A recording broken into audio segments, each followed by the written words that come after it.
Now let's look at the other side of the world, East Asia, far away from the war in Europe but suffering its fallout.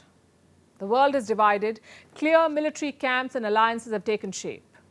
NATO is fighting Russia. The US and China are in a Cold War, and East Asia is emerging as their battlefront. Every day brings new headlines featuring warships, military stunts, and missiles. The latest one comes from Taiwan. 2 Russian warships sailed close to Taiwan, not Chinese, Russian warships. This was late last night. Taiwan's defense ministry was on high alert. They said, and I quote, "The National Army used joint intelligence, surveillance and reconnaissance methods to grasp the dynamics of the Russian ships throughout the process and dispatched mission aircraft, ships and shore-mounted missile systems to closely monitor the response."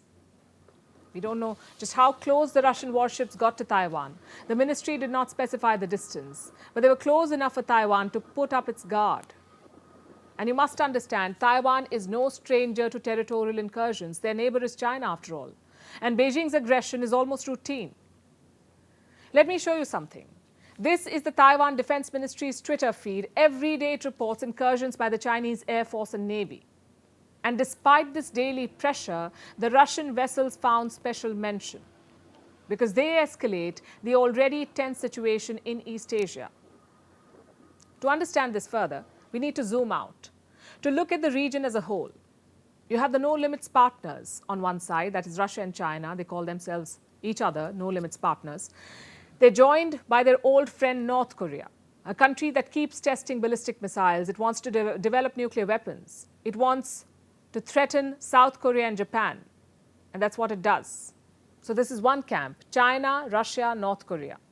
The other camp has some unlikely partners, Japan and South Korea. They've had a difficult history, but they're trying to forget it to secure their future.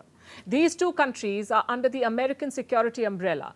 Washington has promised to defend Seoul and Tokyo, and together they keep holding military drills to unsettle Pyongyang. In response, North Korea fires even more missiles. And this is a dangerous spiral, a continuous cycle of showmanship. Here's the latest in that one. A US submarine is visiting South Korea.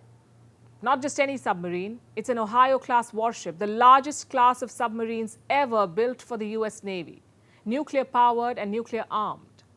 So nuclear weapons are being ferried about in East Asia, and of course, the US also promises to protect Taiwan from the Chinese, from Chinese military action.